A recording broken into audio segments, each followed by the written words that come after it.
Hello students, welcome to DNP's Pharma Point. Today we are going to see Biopharm Unit 1. The topic is patient related factors affecting drug absorption. Drug के absorption में patient के related ऐसे कौन से factors हैं जो drug के absorption को बढ़ा सकते हैं या कम कर सकते हैं. ठीक है. So first point we are seeing, ये अपना लिस्ट है. So we are going to see all these factors, जिसमें सबसे पहले हम देखेंगे एज. स्टूडेंट्स, ठीक है. सो एज के रिलेटेड, अच्छा एज पे जाने के पहले I would like to take you through some physiological factors. थोड़ा सा अपने गैस्ट्रो इंटेस्टिनल ट्रैक्ट को थोड़ा सा ओवरव्यू कर लेते हैं, कुछ टर्म्स समझ लेते हैं, कुछ कंसेप्ट्स हम समझ लेते हैं जो हमको इस पूरे टॉपिक में काम आएगा. सबसे पहले मैंने हाईलाइट किया है स्टमक के ऊपर. स्टमक में हमारे कौन सा पीएच रहता है, सबको पता है, एसिड प्रोड्यूस होता है स्टमक में, so it is acidic pH, right है. एंड हमने ऑलरेडी लास्ट सेशन में ये किया था कि अगर एटमॉस्फेयर एसिडिक रहा तो एसिडिक ड्रग आयोनाइज नहीं होंगे. सिमिलरली बेसिक ड्रग्स जो होते हैं वो बेसिक मीडियम में आयोनाइज नहीं होते, है ना. और अगर ड्रग आयोनाइज नहीं होगा तो उसको बहुत ज़्यादा अच्छा चांस है अब्जॉर्प्शन होने का. तो इनडायरेक्टली मैं ये समझूंगा कि अगर ड्रग मेरा एसिडिक है और वो अगर स्टमक में जाता है तो आयोनाइज नहीं होगा एंड अच्छे से अब्जॉर्ब होगा, right. So you can just logically say that acidic drugs जो होते हैं वो स्टमक से अब्जॉर्ब हो जाएंगे, बेसिक ड्रग्स जो होते हैं वो स्टमक में टूट जाएंगे, आयोनाइज हो जाएंगे. मैं ये नहीं बोल रहा हूँ कि इनएक्टिवेट हो जाएंगे, बट आयोनाइज हो जाएंगे, सॉल्ट फॉर्मेशन उनका बन सकता है. नाउ आप पूछोगे कि सर सॉल्ट फॉर्मेशन अगर बन गया बेसिक ड्रग का स्टमक के अंदर जहाँ की एसिडिक एनवायरनमेंट है, तो एसिड प्लस बेस रिएक्शन अगर होता है तो सॉल्ट बनता है, सीधी सी बात है. अगर सॉल्ट फॉर्मेशन बन गया तो मुझे क्या एडवांटेज है. सो एज अ फार्मासिस्ट आपको ये एडवांटेज है कि ड्रग डिज़ोल्व जल्दी हो जाएगा, है ना. सॉल्ट जो होता है, अभी सोडियम क्लोराइड, आप सिंपल एग्जाम्पल ले लो. आपके घर में अगर एक ग्लास ऑफ वाटर आपने ले लिया और उसमें नमक डाल के चेक करो, नमक का क्या हाल होगा, डिज़ोल्व हो जाएगा. सो मैं यहाँ पे ऐसे कोरिलेट करता हूँ कि अगर बेसिक ड्रग मैं लेता हूँ और स्टमक में आता है तो स्टमक में it will form salt, and salt form होने की वजह से मुझे बहुत बड़ा एडवांटेज क्या मिलता है कि नाउ दिस ड्रग का डिसोल्यूशन इज़ ईजी. ठीक है, डिसोल्यूशन आसानी से हो सकता है. तो over here you can check, मैंने क्या हाईलाइट किया है, it's acidic pH due to secretion of HCl favours absorption of acidic drugs. Why? Because acidic drugs stomach में आयोनाइज नहीं होते हैं, उनके ऊपर चार्ज नहीं आता है, आयंस नहीं बनते हैं, देयरफॉर वो आराम से अब्जॉर्ब हो जाएंगे. ठीक है. बट बेसिक ड्रग्स के साथ क्या होगा, उनका डिसोल्यूशन अच्छा हो जाएगा बिकॉज वो लोग सॉल्ट फॉर्मेशन करते हैं. तो हमारे दोनों विन विन सिचुएशन हो गया, राइट है. नेक्स्ट, लेकिन अगर आपको क्वेश्चन पूछा जाए कि स्टमक फिर भी, अगर साइंटिस्ट आपको बोले कि स्टमक फिर भी प्रिंसिपल ऑर्गन नहीं है ड्रग अब्जॉर्प्शन के लिए, मतलब मेजॉरिटी ऑफ ड्रग्स फिर भी, एसिडिक ड्रग भी अगर मैं ले लूँ तो वो स्टमक से ज़्यादा अब्जॉर्ब नहीं होते हैं. क्यों नहीं होते हैं? सबसे पहला रीज़न आप बोलोगे कि जो एरिया है स्टमक का as compare to your small intestine बहुत कम एरिया है. दूसरी बात क्या है कि स्टमक का जो मेम्ब्रेन है, जो इंटरनल, जब आप स्टमक के अंदर अगर आप घुस जाओगे, आपका ड्रग जब स्टमक के अंदर चला जाएगा तो जो स्टमक की दीवारें उसको दिख रही हैं, उन दीवारों पर सिक्रीटरी सेल्स ज़्यादा हैं, मतलब ऐसे सेल्स जो सिक्रीशंस करना जानते हैं, अब्जॉर्प्शन करना ज़्यादा नहीं जानते हैं. So absorptive drugs are not there in very high amount, secretory drugs are there. कौन से सिक्रीशंस होते हैं? HCl का सिक्रीशन होता है, म्यूकस का सिक्रीशन होता है, पेप्सिनोजेन का सिक्रीशन होता है, ये सारे सिक्रीशंस होते हैं. बट अब्जॉर्प्शन ज़्यादा होता है क्या? नहीं, ज़्यादा नहीं होता. देयरफॉर अब्जॉर्प्शन के लिए फ़ायदेमंद नहीं है स्टमक. थर्ड पॉइंट में क्या बोलूँगा? थर्ड पॉइंट ये बोलूँगा कि स्टमक में दवा का जो रेसिडेंस टाइम है, मतलब दवा स्टमक में कितनी देर रुकता है, बहुत कम देर रुकता है. इनफैक्ट डिपेंड करेगा कि आपने क्या खाना खाया है. ठीक है. सो अगर सपोज आप फास्टिंग स्टेट पे हो, मतलब अगर आप 8-10 घंटे से कुछ आपने खाना नहीं खाया है, तो आपका दवा, अगर आपने बिना खाना खाए दवा खा लिया तो वो दवा स्टमक में आएगा और कुछ ही देर में स्टमक को छोड़ के निकल जाएगा. क्यों? क्योंकि स्टमक तभी अपने कंटेंट को, देखो अगर स्टमक के अंदर कुछ चीज़ आई तो स्टमक का क्या रोल होता है? स्टमक का रोल होता है कि उस चीज़ को तोड़ के छोटा साइज़ करके उसको थोड़ा सा डाइजेशन उसका करके फिर भेजा जाए इंटेस्टाइन के पास। लेकिन सपोज़ आपके स्टमक में खाना ही नहीं है, आपने सिर्फ एक दवा खा लिया, टैबलेट खा लिया, 7-8 घंटे से आपने कुछ नहीं खाया है, तो ये टैबलेट जब स्टमक में जाएगा, स्टमक क्या बोलेगा, यार तेरे साथ अब मैं क्या करूँ, एक काम करता हूँ, अगर तू एसिड ड्रग है तो भी तेरा साइज़ छोटा कर दूंगा, बेसिक ड्रग है तो तुझे अच्छे से डिज़ोल्व कर दूंगा, डिसोल्यूशन कर दूंगा, एंड टाटा बाय बाय तुझे हम कर देंगे, है ना। सो अगर फास्टिंग स्टेट रहा तो वेरी वेरी गुड। तो अगर आपको क्वेश्चन ये आता है, कोई पूछता है कि गैस्ट्रिक अगर मुझे किसी ड्रग को फटाक से स्टमक से निकाल लेना है, मुझे उसको भेजना है इंटेस्टाइन में, वहाँ पे अच्छा अब्जॉर्प्शन होता है, तो मैं कैसे कब खाऊं उस ड्रग को, तो आप बोलोगे फास्टिंग स्टेट में खाया करो, मतलब बिना कुछ खाए तब खा लिया करो ड्रग को, ताकि वो फटाक से स्टमक को बाईपास करके, क्योंकि स्टमक उसको बोले जा जा जा, कोई खाना नहीं है, तू थोड़ी खाना है, तो छोटा सा टैबलेट है, मैं तुझे आगे भेज दूंगा, चल जा।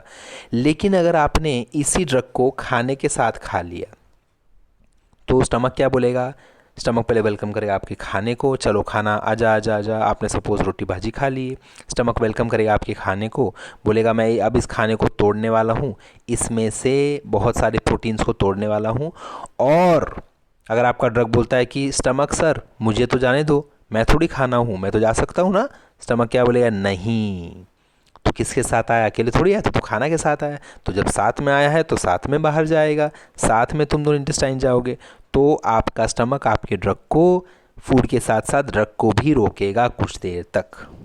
Is that clear. देयरफॉर अगर आपका ड्रग ऐसा है जो बोलता है मैं इंटेस्टाइन से फटाक से अब्जॉर्ब हो जाता हूँ, तो उस ड्रग का तो काम यहाँ पे बिगड़ गया। क्यों, उस ड्रग को स्टमक रोक के रखेगा, रुक जा तो यहीं रुक, पहले मुझे खाना को भी डिसोल्यूशन करने दे, खाना का भी, साथ साथ में तेरा भी थोड़ा साइड इलेक्शन होगा, भले तेरा काम पूरा हो गया बट तुझे छोड़ूंगा नहीं, तो साथ में ही जाएगा, राइट है।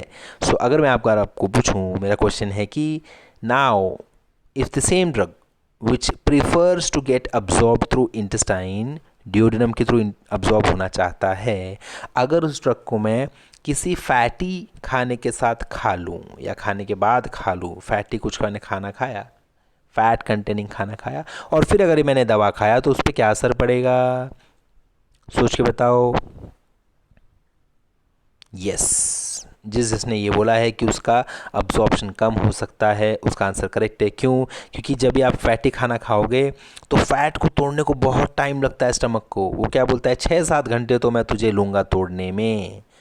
और सपोज उसके बाद आपने ये ड्रग खा लिया, ड्रग भी आके उधर बैठ गया, स्टमक क्या बोलेगा, यार तू तो फंस गया। क्यों, ड्रग बोला क्यों, मुझे तो जान दो ना, नहीं तू फूड के साथ आया है, तो तब तक रुके जब तक मैं फूड को ना तोड़ लूँ, तो 6-7 घंटे बाद जब फूड को फेंका जाएगा नीचे, तब जाके बेचारा ये ड्रग इंटेस्टाइन पहुँचेगा। इंटेस्टाइन पूछा अरे इतना देर क्यों लगा दी, ड्रग क्या बोलेगा, अरे यार खाना के साथ आ गया ना मैं, ट्रैफिक ज़्यादा हो गई थी, अगर जल्दी जल्दी सुबह सुबह निकलता फास्टिंग स्टेट पे, अगर आता स्टमक में ट्रैफिक नहीं रहती, मैं फटाक से आ जाता तेरे पास।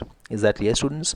सो gastric residence time is limited stomach में, अगर ऐसे ड्रग्स हैं जिनका फटाक से जो आ जाते हैं, गैस्ट्रिक एम्पटिंग। गैस्ट्रिक एम्पटिंग मतलब क्या, गैस्ट्रिक एम्पटिंग मतलब स्टमक का कंटेंट खाली हो जाना इंटेस्टाइन में, उसको बोलते हैं गैस्ट्रिक एम्पटिंग, ठीक है। गैस्ट्रिक रेजिस्टेंस टाइम मतलब क्या, स्टमक में कितना देर रहेगा। तो ये सारी रीजंस की वजह से स्टमक को हम प्रीफर नहीं करते हैं फॉर अब्जॉर्प्शन, स्टमक में से ज़्यादा अब्जॉर्प्शन नहीं होता, क्योंकि 6-7 घंटे भी कम है, बहुत ज़्यादा नहीं है। और ऑन एवरेज 2-3 घंटे भी अगर ड्रग रहा तो 2-3 घंटे बहुत ज़्यादा टाइम नहीं है जो हम ड्रग को दे सकते हैं अब्जॉर्प्शन के लिए। अगर मैं कंपेयर करूँ इसको स्मॉल इंटेस्टाइन से, तो हम उसको बोलते हैं small intestine is responsible for 90% of आपके जितने भी ड्रग्स हैं, 90% ऑफ ड्रग्स को स्मॉल इंटेस्टाइन अपने थ्रू ऑब्जॉर्ब करता है। क्यों, reason number 1, large surface area, बहुत बड़ा सरफेस एरिया है, ठीक है। फिंगर लाइक पोजिशंस आपने 12th स्टैंडर्ड में पढ़ा होगा, विलाई होते हैं ना फिंगर लाइक पोजिशंस, उनकी वजह से इंटेस्टाइन का एरिया देखो कितने से बढ़ जाता है, 30 टाइम्स बढ़ जाता है, सिर्फ उनकी प्रेजेंस की वजह से। अगर वो नहीं होते तो 30 टाइम्स कम होता, बट क्योंकि विलाई है तो 30 टाइम्स ज़्यादा हो जाता है। उसके ऊपर से विलाई के भी सरफेस पे माइक्रो विलाई रहते हैं, छोटे छोटे, आपको नीचे डायग्राम में दिखाई देता होगा माइक्रो विलाई। तो माइक्रो विलाई की वजह से और कितना टाइम्स बढ़ जाता है सरफेस एरिया, 600 टाइम्स बढ़ जाता है। समझ में आ रहा है। तो आपको क्वेश्चन पूछा जाएगा अगर माइक्रो विलाई किसी पेशेंट में ना हो तो उसका सरफेस एरिया, उसका अब्जॉर्प्शन कम होगा कि ज़्यादा होगा। अगर माइक्रोविलाई किसी पेशेंट में ना हो तो उसमें ड्रग अब्जॉर्प्शन बढ़ जाएगा कि कम हो जाएगा, तो आप बोलोगे कम हो जाएगा। क्यों, क्योंकि माइक्रोविलाई सरफेस एरिया बढ़ाते हैं, अगर माइक्रोविलाई नहीं रहे तो सरफेस एरिया कम, देयरफॉर अब्जॉर्प्शन का site come, therefore absorption come. Is that clear students? Next point is great length of small intestine. Small intestine का जो लंबा सा लेंथ है, इतना बड़ा सा लेंथ है एज कम्पेयर टू स्टमक, वो हमारे लिए फ़ायदेमंद है, क्योंकि जितना लंबा रास्ता उतना चांस है कि ड्रग अब्जॉर्ब हो जाएगा, उसके थ्रू ब्लड में चला जाएगा, इंटेस्टाइन को बाईपास करके ब्लड में चला जाएगा। ठीक है। नेक्स्ट, ग्रेटर ब्लड फ्लो, ज़्यादा अमाउंट ऑफ ब्लड उसके आसपास घूमते रहता है, इंटेस्टाइन के आसपास। ठीक है। अगर आप इंटेस्टाइन को एक टनल मानते हो तो टनल के बाहर समझ लो ब्लड वेसल घूमते रहते हैं। तो किसी तरह अगर आप टनल में कुछ आपको स्पेस दिखा, आप उसके अंदर से जंप मार के बाहर गए तो आपको कौन मिलेगा? ब्लड मिलेगा। अच्छी बात है ना, आपको तो ब्लड में ही जाना था, ड्रग को अपने ब्लड में ही जाना है। सो जितना ज़्यादा ब्लड सप्लाई, कितना ज़्यादा है, स्टमक को है कि इंटेस्टाइन को है? इंटेस्टाइन को ज़्यादा ब्लड सप्लाई, इंटेस्टाइन के आसपास ज़्यादा ब्लड वेसल दिखते हैं। कितने ज़्यादा? 6 to 10 टाइम्स ज़्यादा ब्लड वेसल दिखते हैं इंटेस्टाइन के पास as compare to stomach, therefore better for absorption. Next, favourable pH range है। पीएच रेंज क्या इंटेस्टाइन में? Around 5 to 7.5, which is good, which is a good absorption या पीएच रेंज है, जहाँ पे majority of drugs you can say non ionize रहते हैं, इसके लिए वजह से अब्जॉर्ब हो सकते हैं। अगर ज़्यादा ही एसिडिक पीएच रहा तो ड्रग, कौन सा ड्रग? बेसिक ड्रग आयोनाइज हो जाएगा, और अगर ज़्यादा ही बेसिक पीएच रहा तो एसिडिक ड्रग आयोनाइज हो जाएंगे। देयरफॉर ये जो पीएच है 5 to 7.5, इस पीएच पे generally majority of drugs ionize नहीं होते हैं, और अगर ड्रग्स आयोनाइज नहीं हो रहे हैं तो उनका अब्जॉर्प्शन अच्छा खासा हो जाता है। ठीक है। स्टमक की ये बात नहीं है, स्टमक में पीएच एसिडिक है और ड्रग आयोनाइज हो जाते हैं बेसिक ड्रग्स, तो उनका खेल खत्म। Next, slow peristaltic movement. Peristaltic movement जो इंटेस्टाइन में होता है थोड़ा सा स्लो होता है, तो ज़्यादा टाइम मिलता है ड्रग को, ज़्यादा टाइम बिताता है इंटेस्टाइन में, तो ज़्यादा चांसेस है वो इंटेस्टाइन के थ्रू अब्जॉर्ब हो जाए। Next, high permeability. Why? Because, ध्यान देना यहाँ पे, हमने क्या बोला? स्टमक में सिक्रीटरी सेल्स ज़्यादा हैं, अब्जॉर्प्टिव सेल्स कम हैं। यहाँ पे उल्टा है, अब्जॉर्प्टिव सेल्स ज़्यादा हैं, देयरफॉर परमिएबिलिटी, मतलब ड्रग जल्दी से उसके थ्रू जाके अब्जॉर्ब हो सकता है ब्लड में। Is that clear students? ये जो नीचे डायग्राम दिया उसको आप ध्यान से देख लेना, हो सकता है एमसीक्यूज़ में उसके ऊपर क्वेश्चंस आ सकते हैं। Surface area and relative increase in surface area क्या होगा वो उन्होंने बताया है। ठीक है। ओके, नेक्स्ट स्लाइड पे चलते हैं। सो अब लार्ज इंटेस्टाइन के बारे में बताता हूँ। लार्ज इंटेस्टाइन के बारे में अगर कोई आपको पूछे तो आप क्या बोलोगे? आप ये बोल सकते हो कि लार्ज इंटेस्टाइन में से मेजॉरिटी ऑफ ड्रग्स तो अब्जॉर्ब नहीं होते हैं, बिकॉज वो स्मॉल इंटेस्टाइन से हो जाते हैं 90% of drugs. But large intestine मेरे किस काम का?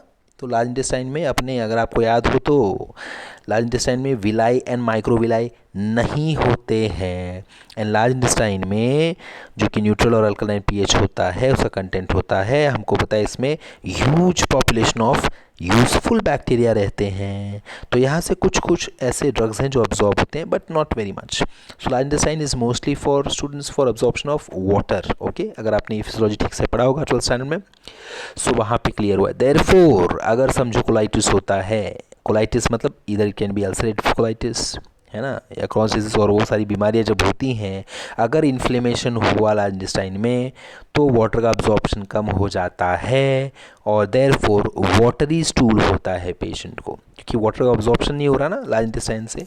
अब्जॉर्प्शन अगर हिंडर हो गया, ठीक से अब्जॉर्प्शन नहीं हो रहा है, तो वाटर इंटेस्टाइन में रह जाता है, और जो स्टूल पास करेगा वो पेशेंट, वो वाटरी स्टूल रहेगा, बिकॉज वाटर वहीं रह चुका है, ज़्यादा अंदर नहीं जा पा रहा बॉडी के अंदर। Okay, next, now will come to actual answer students. तो अब आपको ये सब समझने के बाद अब आप आंसर दे पाओगे। तो पहला आपका फैक्टर है जो drug absorption, patient related factor पहला जो है जो ड्रग अब्जॉर्प्शन को इम्पैक्ट कर सकता है, दैट इज़ एज। ओके, तो अब हमको नॉर्मल फिजियोलॉजी समझ गई तो अपन डिस्कस कर पाएंगे। तो अगर मैं एज को ध्यान दूँ तो अगर छोटे बच्चे में, देखो इन्फेंट्स में, इन्फेंट्स मतलब क्या, 2 साल से भी नीचे के बच्चे, इन्फेंट्स में जो स्टमक का पीएच रहता है कुछ ज़्यादा ही हाई रहता है। उल्टी बात हो गई ना ये, तो स्टमक का पीएच तो लो होना चाहिए, नॉर्मल जो अडल्ट्स में रहता है। So as compare to adults, infants में स्टमक का पीएच ज़्यादा रहता है, एंड इंटेस्टाइन को जो सरफेस होता है एंड जो ब्लड फ्लो होता है वो लो रहता है। क्यों? क्योंकि अभी उनका इंटेस्टाइन पूरी तरह से डेवलप नहीं हुआ है, स्ट्रेच नहीं हुआ है। तो ये तो बातें नेगेटिव होने लगी। तो देयरफॉर इन्फेंट्स में जो एडवांटेज हमने डिस्कस किए इंटेस्टाइन के, एंड जो हमने स्टमक के बारे में बात की है, वो थोड़ा सा यहाँ वहाँ हो जाता है। सो देयरफॉर वो जो अगर कोई ड्रग आप ले रहे हो जो एडल्ट्स में जिस तरह से अब्जॉर्ब होगा, जिस तरह से डिसोल्यूशन उसका होगा, जिस तरह से अब्जॉर्प्शन होगा, वो आप कोरिलेट नहीं कर पाओगे किसी किसी ड्रग के लिए विथ रिस्पेक्ट टू इन्फेंट्स। तो अडल्ट में, इन्फेंट्स में टोटली डिफरेंट पिक्चर रहेगा। ठीक है। सिमिलरली एल्डरली में भी कुछ चीज़ें ऐसी हैं जो अडल्ट के मुकाबले अलग हैं, देयरफॉर उनमें भी कुछ ड्रग्स अजीब सा बिहेव कर सकते हैं, उनका अब्जॉर्प्शन यहाँ वहाँ हो सकता है। क्या अलग बात है एल्डरली में? एल्डरली में जो गैस्ट्रिक एम्प्टिंग है वो स्लो हो जाता है, डिक्रीज इंटेस्टिनल सरफेस है ना, सरफेस एरिया अगेन कम हो जाता है। आप बच्चों में बोलोगे कि इंटेस्टिनल ठीक से डेवलप नहीं हुआ है, और एल्डरली में बोलोगे कि इंटेस्टाइन एरिया जो है वो थोड़ा सा कम हो गया है ना, जीआई ब्लड फ्लो कम हो गया है। एल्डरली में भी ये सेम आपको दिख रहा है बच्चे में, एल्डरली में। देयरफॉर उनमें क्या होता है कि सारे ड्रग्स ठीक से अब्जॉर्ब नहीं हो पाते as compare to adults. Alright students, then I come to gastric emptying time. Gastric emptying time मतलब क्या? कितने देर बाद गैस्ट्रिक कंटेंट मतलब स्टमक अपने कंटेंट को नीचे फेंक देगा डिओडिनम में, कितने देर बाद? तो ऐसे कौन से फैक्टर्स हैं जो स्टमक को मजबूर करते हैं कि चल अभी अपना कंटेंट उठा के नीचे फेंक दे डिओडिनम में, बहुत तोड़ चुका तू। और ऐसे कौन से फैक्टर्स हैं जो स्टमक को बोलते हैं नहीं नहीं और तोड़ थोड़ी देर बाद हम लोग डिओडिनम में फेंकेंगे अपने कंटेंट को, अभी हम लोग और तोड़ेंगे। तो गैस्ट्रिक एम्प्टिंग टाइम अपन पढ़ने वाले, ठीक है students. So now as you can see, जो मैंने चीज़ें हाईलाइट की उस पर ज़्यादा फोकस करो। Passage from stomach to small intestine, specifically duodenum, ठीक है। स्मॉल इंटेस्टाइन का पहला पार्ट का नाम क्या है? डिओडिनम। उसके बाद क्या आता है? जेजुनम। उसके बाद क्या आता है? इलियम, ठीक है। सो स्टमक से जेजुनम में जाने के लिए ये जो प्रोसेस है, जब खाना आपका स्टमक से डिओडिनम में गिर जाता है, उस प्रोसेस को बोलते हैं गैस्ट्रिक एम्प्टिंग। गैस्ट्रिक अपने आप को, स्टमक अपने आप को एम्प्टी कर देता है, ठीक है। नाउ ड्रग अब्जॉर्प्शन में ये बहुत इंपॉर्टेंट पैरामीटर है।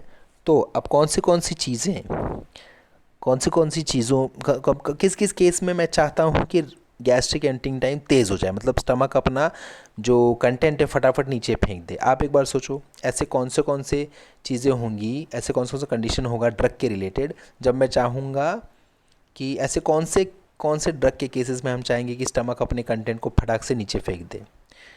तो मेरा आंसर होगा ऐसा, उन ड्रग्स के केस में जो स्टमक में टोटली अनस्टेबल है, मतलब जो स्टमक में टूट सकते हैं, तो ऐसे ड्रग्स को तो फटाफट फेंक दो यार नीचे, है ना। दूसरा, ऐसे ड्रग्स जिनका एक्शन मैं चाहता हूँ कि फटाफट शुरू हो जाए, मैं चाहता हूँ यार ड्रग तू फटाफट पहुँच जा रहा है इंटेस्टाइन में, तेरी बहुत ज़रूरत है मुझे, फटाफट से खून में आ जाओ, फटाफट से टिश्यू में पहुँच जा, एक्शन दिखाने के लिए।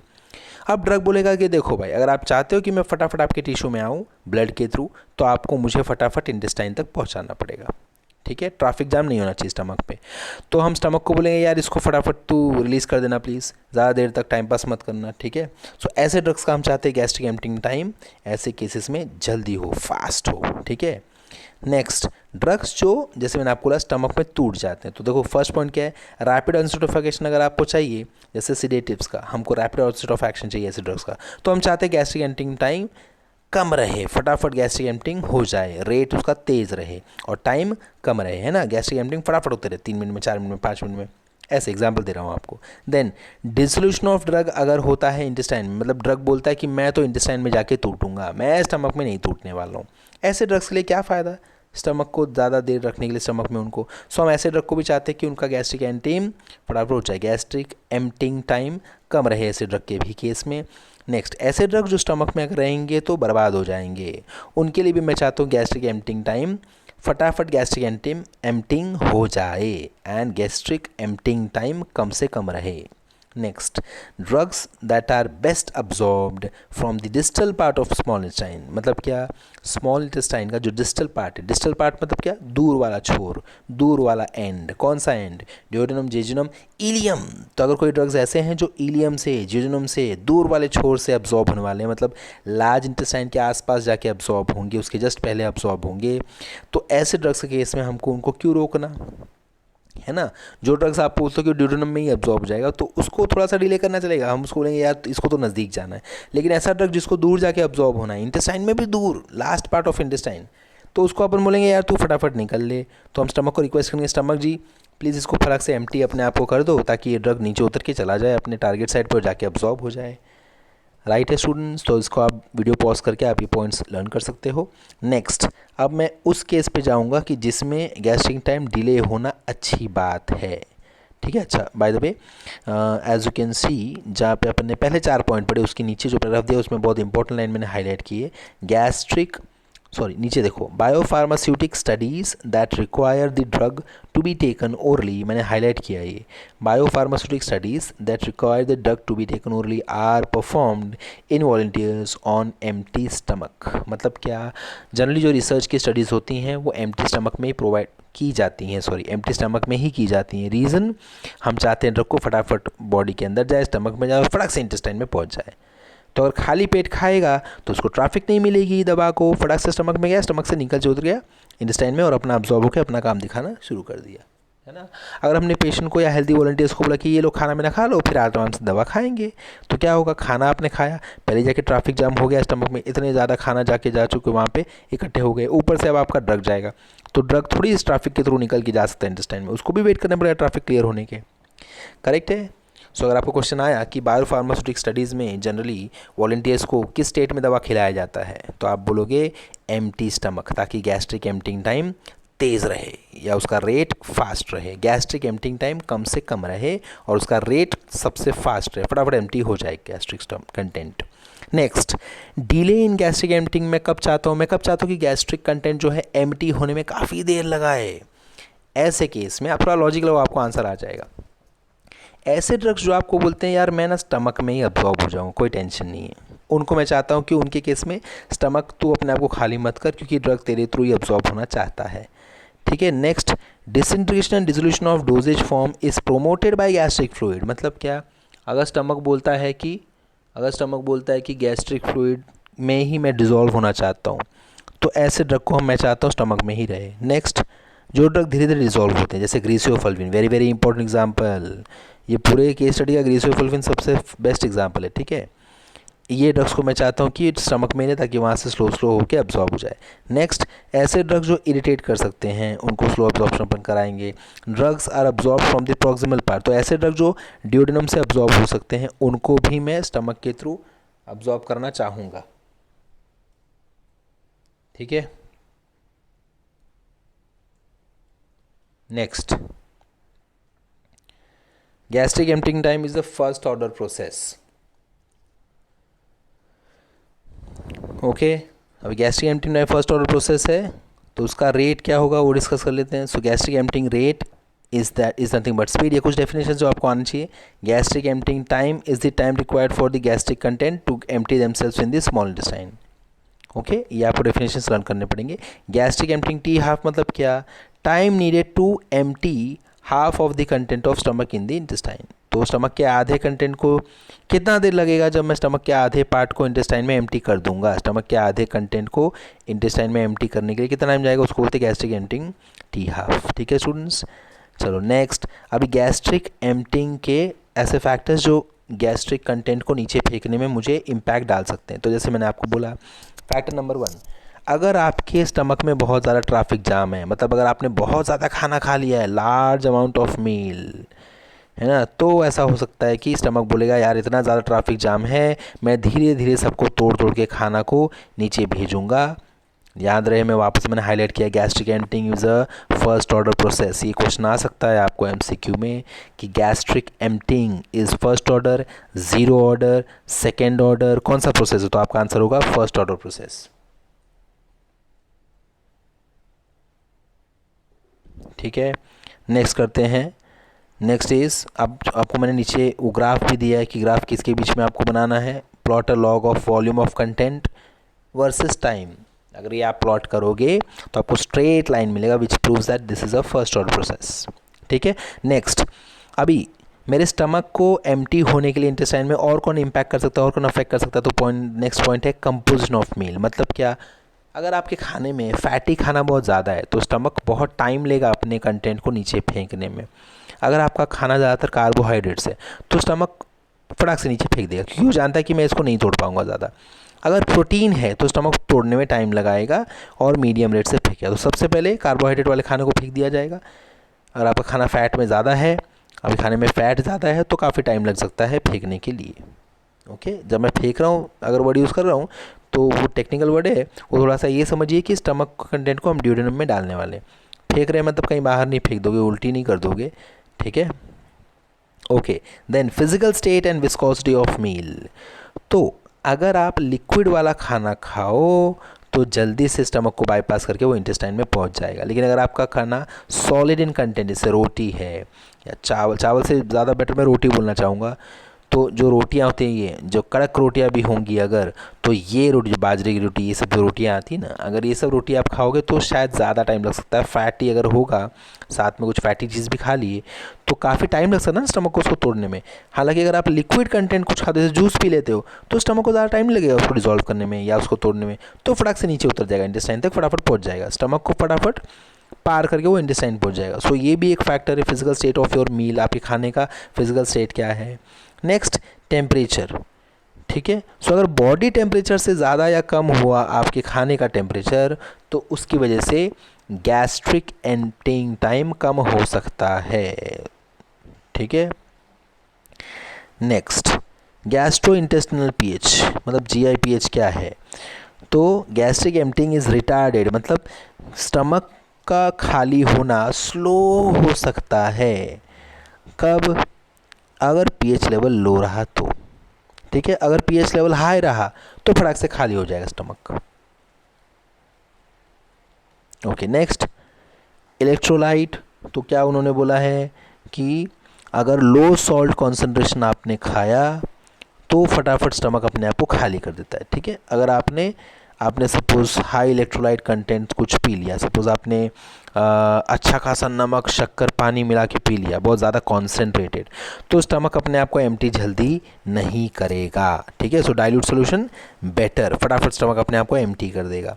नेक्स्ट, बॉडी पोस्चर, सीधी सी बात है, अगर आप खड़े रहोगे तो फटाफट गैस्ट्रिक एम्प्टिंग होने वाला है। अगर आप लेटे हो तो किस तरफ आपको लेटना है? साइडवेज लेटना है। किस तरफ? राइट हैंड साइड आप मुड़ जाओ, ठीक है। तो आपका फेस आपके राइट हैंड की तरफ होना चाहिए। ऐसे अगर मुड़ के आप सो जाओगे साइडवेज, आपके अगर राइट हैंड के ऊपर आप अगर ऐसे सोओगे साइडवेज, राइट साइड आपकी फेस करके, तो बेटर है, क्योंकि उस वक्त स्टमक आपका लेफ्ट साइड होता है, राइट है। स्टमक लेफ्ट साइड भी नहीं है, ऐसा कहीं भी बीच में रहता है।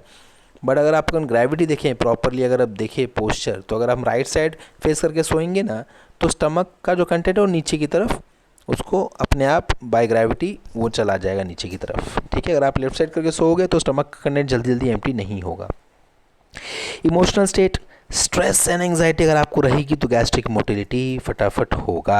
आपने देखा होगा जब बहुत लोग टेंशन में और खाना खाते हैं, है ना, तो वो याद रखो, जितना टेंशन उतना ज़्यादा आप खाना खाने लगोगे, उतना जल्दी जल्दी स्टमक अपने आप को एम्प्टी करेगा, आपको भूख लगने लगेगी।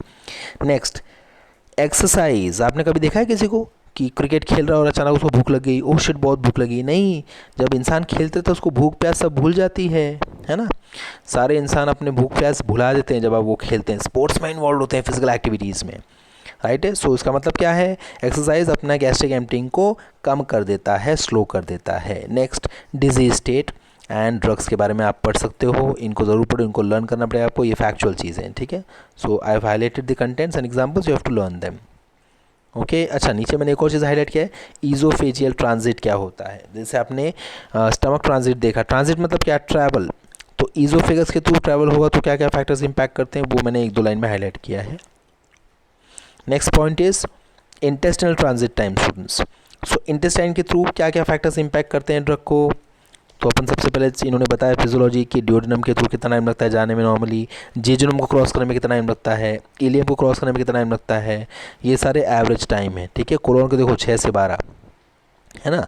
तो अब देखो नीचे क्या बोल रहे हैं वो लोग, delayed intestinal transit is desirable. जैसे आपने स्टमक में पढ़ा कि किस किस केस में हम चाहते हैं कि स्टमक धीरे धीरे अपनी चीज़ों को एम्प्टी करे, और किस किस केस में हम चाहते हैं कि स्टमक फटाक से अपने आप को एम्प्टी कर दे। तो वैसे आपको इंटेस्टाइन में भी पढ़ना है, ठीक है। तो इंटेस्टाइन में आप कौन सी चीज़ चाहते हैं कि इंटेस्टिनल ट्रांजिट टाइम स्लो हो? उन दवा के बारे में जो सस्टेन रिलीज कोटेड है, मतलब जो सस्टेन रिलीज फॉर्मुलेशन है, मतलब क्या, जिनको हम चाहते हैं कि वो धीरे धीरे उनका कंटेंट घुले।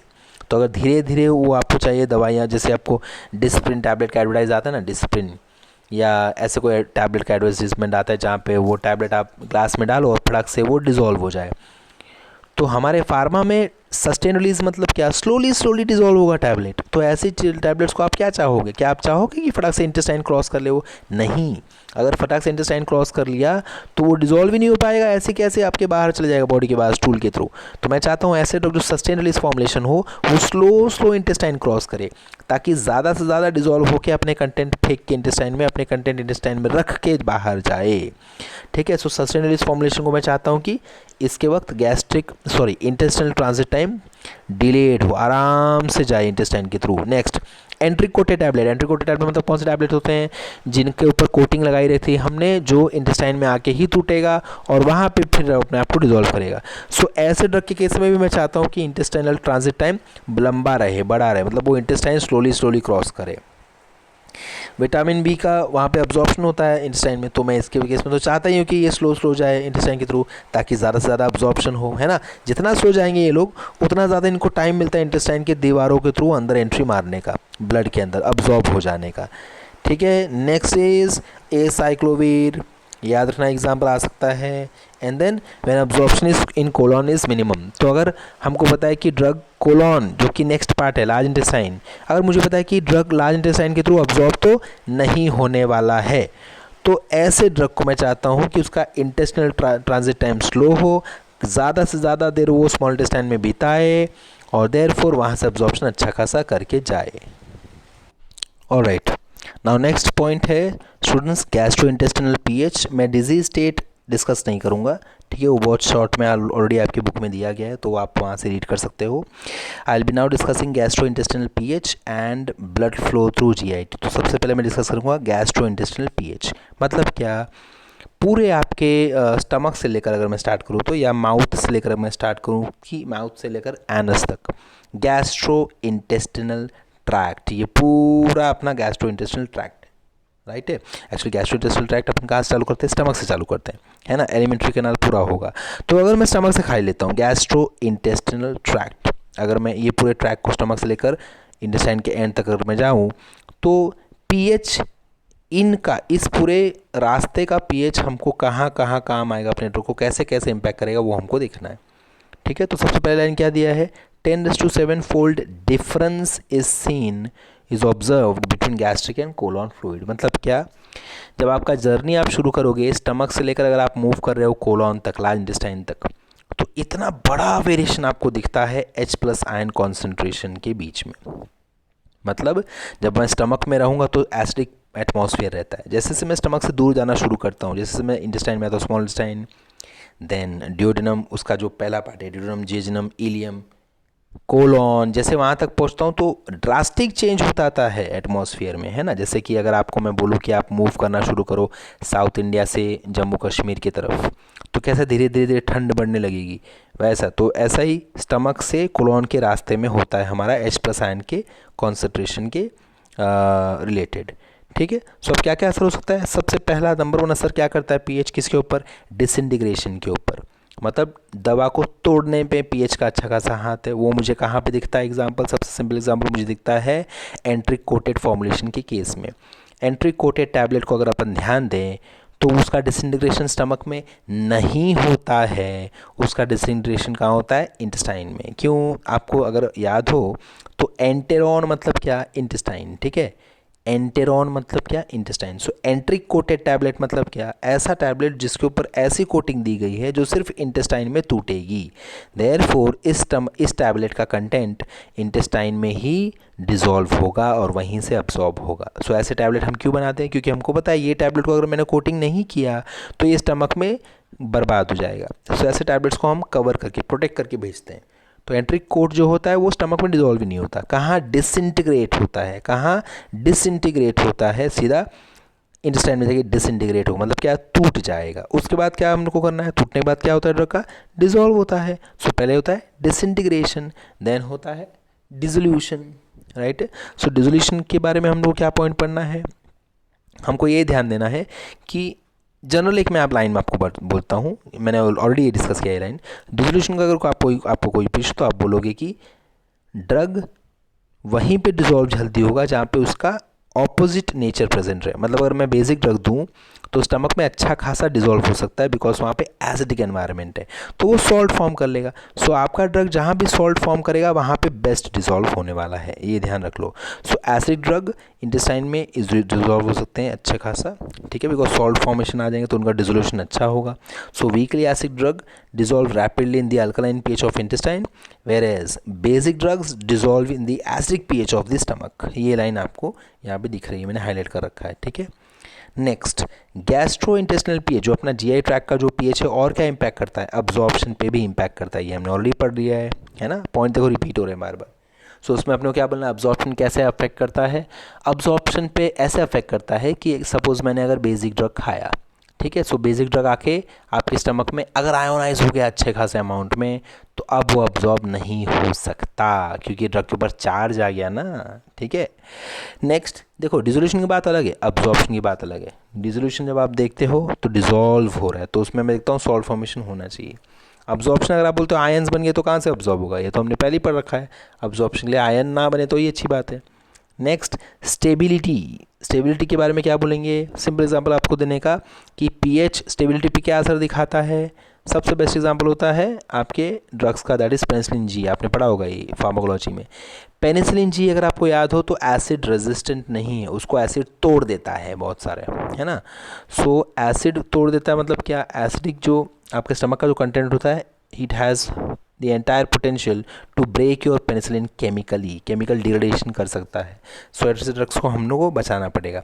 तो ऐसे ड्रग्स मैं बोलूँगा स्टेबल नहीं है एसिडिक एनवायरनमेंट में, तो स्टेबिलिटी को भी इम्पैक्ट कर सकता है अपना gastrointestinal pH. That's it.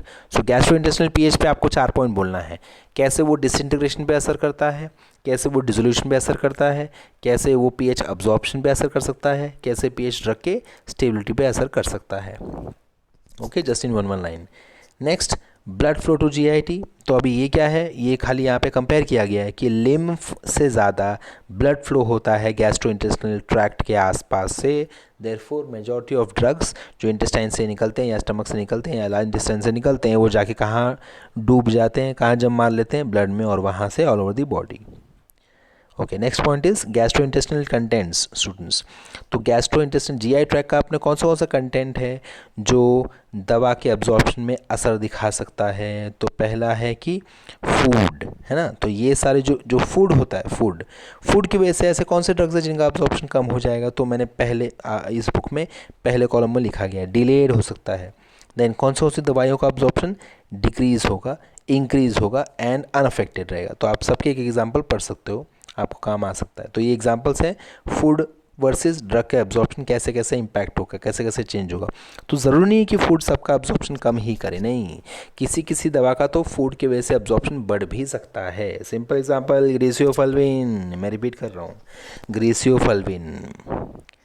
Next students, और क्या है, तो सेम अब बातें रिपीट होने वाली हैं, ठीक है। अभी ये क्या है, डिलेड और decreased drug absorption by the food. तो ड्रग एब्जॉर्प्शन डिले क्यों होगा, ड्रग अब्जॉर्प्शन फूड की वजह से डिले क्यों हो सकता है। तो ये सारे पॉइंट मैंने आगे डिस्कस किया था आपका फिजियोलॉजी के सेक्शन में। तो ये पूरा अगर आप रीड करोगे आपको अच्छे समझ में आएगा। 2 सेगमेंट यहाँ पे दिया है। पहला सेगमेंट फूड की वजह से अब्जॉर्प्शन स्लो क्यों हो सकता है, दूसरा सेगमेंट फूड की वजह से अब्जॉर्प्शन तेज़ क्यों होगा। ये दोनों कंटेंट यहाँ पे डिस्कस किया गया, किस किस केस में तेज़ होगा, किस केस में कम होगा, वो पूरा दिया गया, ठीक है। देन फ्लूइड वॉल्यूम, जितना ज़्यादा फ्लूइड अपने लिए अच्छा है। Next, interaction of drug with normal GI constituents. तो ये क्या बोला है, इसमें एक एग्जांपल दिया तो आप पढ़ सकते हो कि जीआई के जो कंटेंट है वो किस किस ड्रग के साथ टांग अड़ा सकते हैं। जैसे म्यूसिन जो जीआई में रहता है, प्रोटेक्टिव है ना म्यूसिन, तो म्यूकस प्रोटेक्ट करता है अपनी गैस्ट्रो इंटेस्टिनल ट्रैक्ट को अंदर से कोटिंग करके प्रोटेक्ट करता है। सो ये जो म्यूसिन होता है वो इंटरेक्ट करता है स्ट्रेप्टोमाइसिन से और उसके एब्जॉर्प्शन को स्लो कर देता है। ओके, ये एक एग्जांपल आप परफेक्टली यूज़ कर सकते हो। Next, drug drug interaction. So इसमें आपको ऑलरेडी आपने फार्मोलॉजी में पढ़ा होगा, so you can go through this. नहीं, आई एम वेरी सॉरी, आप सेम 6 में हो, सेम 6 में आपने फार्मोलॉजी में नहीं पढ़ा होगा, आपको फार्मोलॉजी अभी अभी पहली बार आई होगी, ठीक है। कॉम्प्लेक्सेशन मतलब ड्रग ड्रग इंटरेक्शन आप पढ़ रहे हैं अपन। सो ऐसा भी तो हो सकता है ना कि एक ड्रग दूसरे ड्रग का अब्जॉर्प्शन रोके, श्योरली हो सकता है। तो सबसे बेस्ट एग्जांपल इसमें कौन है, टेट्रासाइक्लिन। जो टेट्रासाइक्लिन है, they are type of antibiotics tetracycline अगर कैल्शियम के कांटेक्ट में आ गए तो कैल्शियम के साथ किलेट फॉर्मेशन, कॉम्प्लेक्स फॉर्मेशन कर लेंगे और खुद टेट्रासाइक्लिन का ही अब्जॉर्प्शन स्लो हो जाएगा, क्योंकि वो दोस्ती कर लिया ना कैल्शियम से अपने गैस्ट्रोइंटेस्टिनल ट्रैक्ट में, है ना, स्टमक में, इंटेस्टाइन में, जहाँ भी कांटेक्ट में आएंगे उनके साथ कॉम्प्लेक्स फॉर्म कर लेंगे। Now instead of crossing intestine का वॉल क्रॉस करके ब्लड में जाने के बेटर वो कैल्शियम के साथ बैठ के बातें करेंगे। ठीक है, इससे कैल्शियम का भी अब्जॉर्प्शन पे अफेक्ट करता है। ओके स्टूडेंट्स, सो ये आप physicochemical as well as physiological भी आप देख सकते हो क्या है, सिंपल एग्जांपल है फिजियोलॉजिकल में। तो क्या एग्जांपल है, पहला एग्जांपल क्या दिया उन्होंने, एंटी कोलिनर्जिक। अभी कोलिनर्जिक आपको पता है स्टूडेंट्स की क्या होता है, कोलिनर्जिक ड्रग्स क्या करते हैं, अपने जीआई ट्रैक्ट को पेरिस्टालसिस बढ़ाते हैं। एंटी कोलिनर्जिक मतलब क्या, शांत कर देगा, मतलब जीआई ट्रैक्ट का जो पेरिस्टालसिस है स्लो हो जाएगा, उसकी वजह से क्या होगा, रानिटिडिन का अब्जॉर्प्शन बढ़ जाता है। ये perfect example. Next, metoclopramide. Metoclopramide क्या करता है, आपका पेरिस्टालसिस बढ़ाता है, मतलब इसलिए इसको कब लेते हैं पता है, डोमपेरिडोन, मेटोक्लोप्रोमाइड, ये सब दवाइयाँ कब लेते हैं, जब किसी को उल्टी ऐसा महसूस होता है, मतलब ऐसे रीगर्गिटेशन जैसा महसूस होता है, तो ये दवाइयाँ हम लेते हैं। सो ये दवाइयाँ क्या करेंगी, आपकी जीआई मोटिलिटी बढ़ा देगी, जीआई में मूवमेंट बढ़ा देते हैं, फटाफट कंटेंट खाना फटाफट नीचे नीचे नीचे नीचे आना शुरू हो जाता है। तो इसके केस में इसके साथ ऐसा कौन सा दवा दे सकते हैं जिसको इसका फ़ायदा हो, तो टेट्रासाइक्लिन को अगर आप मेटोक्लोप्रोमाइड के साथ दोगे तो टेट्रासाइक्लिन का अब्जॉर्प्शन और बढ़ जाता है, क्योंकि उसको स्टमक के आसपास ज़्यादा देर नहीं रहना पड़ता ना, तो इसलिए वो डिग्रेड ज़्यादा नहीं होगा, फटाफट अब्जॉर्ब हो जाएगा। ठीक है, और भी एग्जाम्पल्स मैंने हाईलाइट किए, you can go through it. And last is enzyme students, ये पार्ट काफ़ी सिंपल है। तो एंजाइम्स कहाँ कहाँ ड्रग को तोड़ेंगे, कहाँ कहाँ मदद करेंगे, वो यहाँ पे डिस्कस किया गया है। So overall there are 4 enzymes which have been discussed, digestive enzyme, bacterial enzyme, इन दोनों को किस में रखा है, लुमिनल एंजाइम्स के अंडर रखा है दोनों को। Then we have gut wall enzyme, that is mucosal enzyme and hepatic enzyme. ठीक है, टॉप पे हमने क्या दिया है, drug administered orally, there are 3 main reasons for its decreased bioavailability. अगर ड्रग आपने ओरली खाया है तो उसका अगर ब्लड में कम अमाउंट जा रहा है तो उसका कारण क्या हो सकता है, 3 कारण हो सकते हैं। कारण नंबर 1, अब्जॉर्प्शन कम हुआ हो, मतलब इंटेस्टाइन में से ब्लड में गया ही ना हो, किसकी वजह से, बहुत सारी चीज़ें हो सकती हैं। नेक्स्ट, डिस्ट्रक्शन हो गया हो, मतलब ड्रग जाना चाहता था बट ड्रग को तोड़ दिया गया इंटेस्टाइन में ही। And third is first pass metabolism, मतलब क्या, जैसे ड्रग आया वो पहले लीवर में गया, वहाँ पे तोड़ फोड़ के उसको तोड़ फोड़ दिया गया। फर्स्ट पास मतलब क्या, पहली बार जब भी आप कुछ खाओगे, जैसे ड्रग का एग्जांपल मिल रहा हूँ, पहली बार जब मैं खाऊंगा ड्रग तो ड्रग सबसे पहले कहाँ जाता है, लीवर में जाता है। ठीक है, ओरली जो हम ड्रग लेते हैं ओरली, वो कहाँ जाता है, सबसे पहले लीवर में जाता है, वहाँ पर उसको तोड़ दिया जाता है, फिर वो वापस से ऑल ओवर दी बॉडी घूमने आता है। तो पहला तो चेकिंग कराने वो कहाँ जाता है, लीवर के पास जाता है। ठीक है, तो उसको बोलते हैं फर्स्ट पास, पहली बार आया और चला गया मेटाबॉलिज्म के लिए, फर्स्ट पास मेटाबॉलिज्म। ओके, सो ये तो हमारा जनरल नॉलेज हो गया। अब यहाँ पे नीचे आते हैं अपन, तो ये 4 एंजाइम्स को अपन हैंडल करने वाले हैं। ठीक है, ये डायग्राम आपको मदद करेगा। एज यू कैन सी यहाँ पे राइट हैंड साइड कैप्सूल की एंट्री हो गई, थोड़ा सा डिजॉल्व हो गया और ज़्यादा डिजॉल्व हो गया, एंड देन आ गया स्मॉल इंटेस्टाइन में, वहाँ से अब्जॉर्ब हो जाएगा। जैसे अब्जॉर्ब हो तो आप नंबर 1 देख सकते हो, मेटाबॉलिज्म बाय डाइजेस्टिव लुमिनल एंजाइम्स। तो इंटेस्टाइन के अंदर इसको कौन कौन तोड़ सकता है ड्रग को, एंजाइम्स तोड़ सकते हैं। कौन से एंजाइम्स होते हैं, इंटेस्टाइन के एंजाइम्स, एंटेरोकाइनेज एंड पैंक्रिया के एंजाइम, ये दोनों एंजाइम अपने ड्रग को तोड़ सकते हैं। तो तोड़ेंगे तो अच्छा है कि बुरा है, दोनों चीज़ हो सकती है, अच्छा भी हो सकता है बुरा भी हो सकता है। आपको आगे एग्जांपल दिया है किस किस के साथ अच्छा होता है, किस के साथ बुरा होता है। देन अगर ड्रग आपका यहाँ से आगे निकला, कहाँ गया, कोलॉन में, लार्ज इंटेस्टाइन, तो कोलॉन में भी ड्रग के साथ छेड़खानी हो सकती है आपके, अच्छा भी हो सकता है बुरा भी हो सकता है। कौन करेगा, जो बैक्टीरिया प्रोड्यूस करते हैं ना एंजाइम्स, वो करेगा। ठीक है, so metabolism by bacterial enzymes of the colon, point number 2 दिया है आपको।